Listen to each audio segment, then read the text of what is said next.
شعلے جوالا بن گیا ہے، ہر چہار جانب سے آگ کی لپٹیں نظر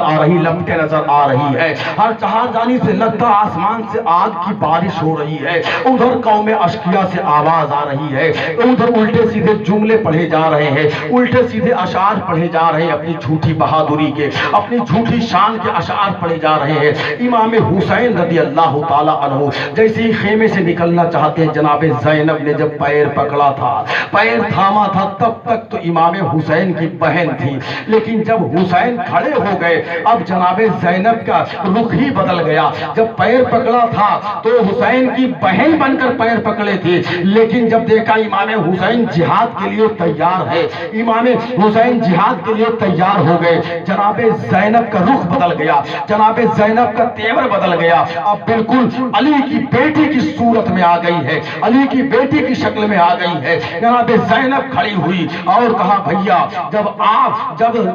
بابا جان جہاد کے لیے جاتے تھے تو آپ اور امام حسن ان کا پیر تھام کر گھوڑے پر بٹھاتے تھے، اور آج آپ جا رہے ہیں تو کوئی مرد نہیں ہے خاندان میں، لیکن میں آج وہ رول ادا کروں گی، آج اس حق کو میں ادا کروں گی۔ جناب زینب کے تعلق سے واقعات کربلا میں ایسے ایسے واقعات مرتب ہے کہ جناب زینب نے اپنے عزم اور اپنی بہادری سے خانواد رسول کو مدینہ شریف تک پہنچایا ہے۔ جناب زینب وہ مقدس خاتون اسلام ہے جنہوں نے اپنے عزم اور اپنی ہمت اور اپنے تقوی طہارت کی بنیاد پر اہل بیت اطہار کو بھی بچایا ہے۔ شریعت مصطفیٰ کو بچانے میں بڑا اہم رول جناب زینب نے ادا کیا ہے۔ ابھی تو کسی شاعر نے کہا تھا، علی کی بیٹی کو جھک کر سلام کر اسلام، علی کی بیٹی کو جھک کر سلام کر اسلام، تیری امانتیں گھر تک اٹھا کر لائی ہے، تیری امانتیں گھر تک اٹھا کر لائی ہے۔ امام علی مقام رضی اللہ تعالیٰ عنہ کو تیار کرتی ہے جناب زینب، جناب فاطمہ کا دوپٹہ کمر میں باندھتی ہے، جناب جعفر طیار کا کی ڈھال آپ کے ہاتھ میں دیتی ہے، ذوالفقار حیدری آپ کے ہاتھ میں دیتی ہے، نانا جان کی قبائی مبارکہ ان کو پہناتی ہے اور پہنانے کے بعد گھوڑے پر سوار کر دیتی ہے۔ اب علی کی بیٹی کی شکل میں جناب زینب کے چہرے پر روب و دبدبہ طاری ہو گیا ہے، کھڑی ہو کر میدان جنگ کا مشاہدہ کر رہی ہے۔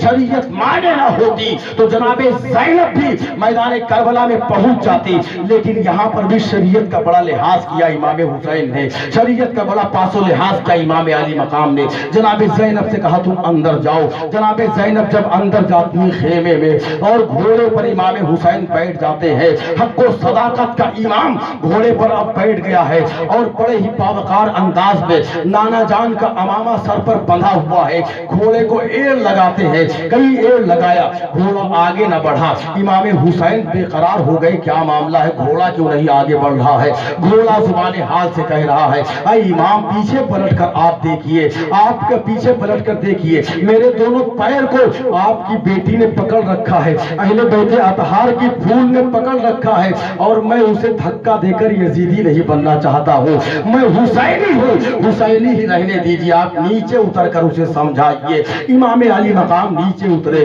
تو کیا دیکھتے ہیں، سکینہ نے دونوں پیر تھام لیا تھا پیچھے گھوڑے کا، آپ نے فوراً سکینہ کو سمجھا کر اندر کر دیا، اور اس کے بعد گھوڑے کو ایڑ لگاتے ہوئے آپ میدان کربلا میں پہنچے ہیں۔ جب میدان کربلا میں پہنچے تو ایک شور بپا ہو جاتا ہے، کیونکہ وہ لوگ انتظار کر رہے تھے کہ حسین آ جائیں، اس کے بعد حسین کو بھی جام شہادت پلا کر ان کے خیمے کو لوٹ لیا جائے، خیمے میں جو مال و دولت ہے اس کا خاتمہ کر دیا جائے، اسے اپنے قبضے میں کر لیا جائے۔ لیکن انہیں نہیں معلوم تھا، انہیں اچھی طرح سے علم نہیں تھا کہ دولت تو وہ لوگ رکھتے ہیں جن کو اپنے اللہ پر بھروسہ نہیں ہوتا ہے۔ وہ تو فقراء کی جماعت تھی، وہ تو مقدس روحوں کی جماعت تھی، وہ تو نبی کے خاندان والے تھے، انہیں دولت کی کیا ضرورت ہے؟ وہ تو ٹھوکر لگاتے تھے تو پورا کربلا سونے کی شکل میں بدل جاتا، انہیں دولت کی کیا ضرورت تھی؟ امام علی مقام کربلا کے میدان کے عین میں کھڑے ہو گئے ہیں، آواز آئی عمر و سعد کی جانب سے، حسین اب آئے ہو۔ جب سارے لوگ ختم ہو گئے ہیں،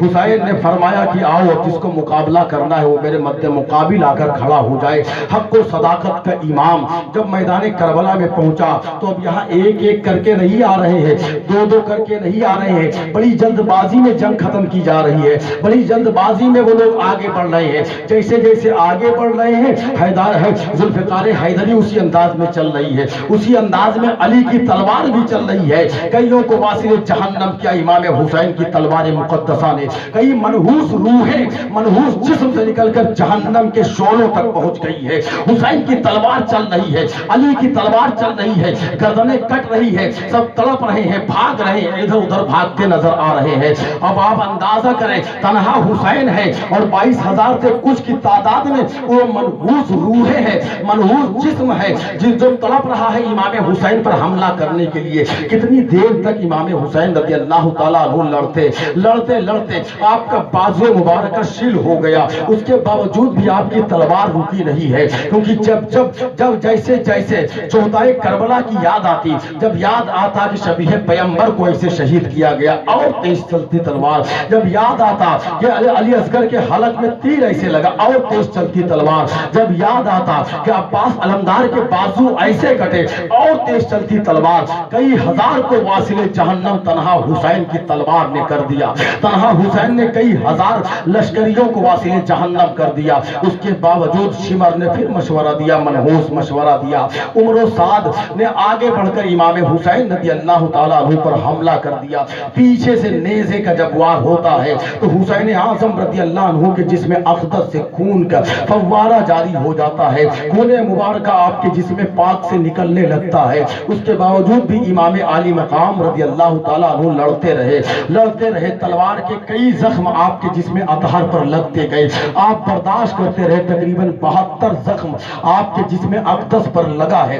اس کے بعد جب خون کافی آپ کے جسم مقدسہ سے نکل گیا تو نقاہت اور کمزوری نے آپ کو گھیر لیا، آپ بالکل کمزوری اپنے اندر محسوس کرنے لگے، کیونکہ بہت زیادہ لہو آپ کا بہہ گیا تھا۔ اس کے بعد دھیرے سے گھوڑے سے آپ نیچے آتے ہیں، زمین پر لیٹ جاتے ہیں، لیٹنا تھا کہ ایسا لگ رہا تھا کہ شیر پر بھیڑیوں نے حملہ کر دیا ہو، ایسا معلوم ہو رہا تھا کہ شیر پر بھیڑیے کود پڑے ہو۔ امام عالی مقام رضی اللہ تعالیٰ عنہ زمین پر اس لیے لیٹے تھے کہ اس لیے نہیں لیٹے تھے کہ ان کی روح نکلنے والی ہے، میرا امام جاتے جاتے بھی پیغام دے کر جا رہا ہے، میرا امام شریعت کا محافظ بن کے دنیا میں آیا تھا اور شریعت کا محافظ بن کے ہی دنیا سے جا رہا ہے، میرا امام نماز کی حفاظت کے لیے دنیا میں آیا تھا، نماز کی حفاظت کرتے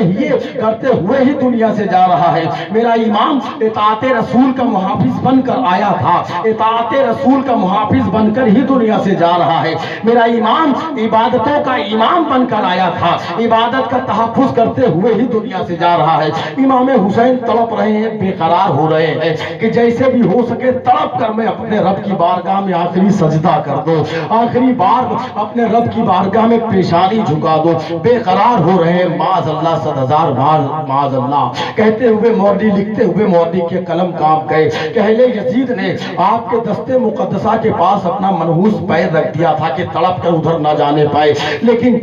جب کسی کے اندر روحانی طاقت ہوتی ہے، تصرف ہوتا ہے، تو کسی وزن کو وہ کچھ نہیں سمجھتا ہے۔ امام حسین تو اپنے رب کی بارگاہ میں رضا حاصل کرنے کے لیے تڑپ رہے، بے قرار ہو رہے ہیں، اور رضائے الہی تو آپ کے ساتھ میں ہے، اللہ تبارک و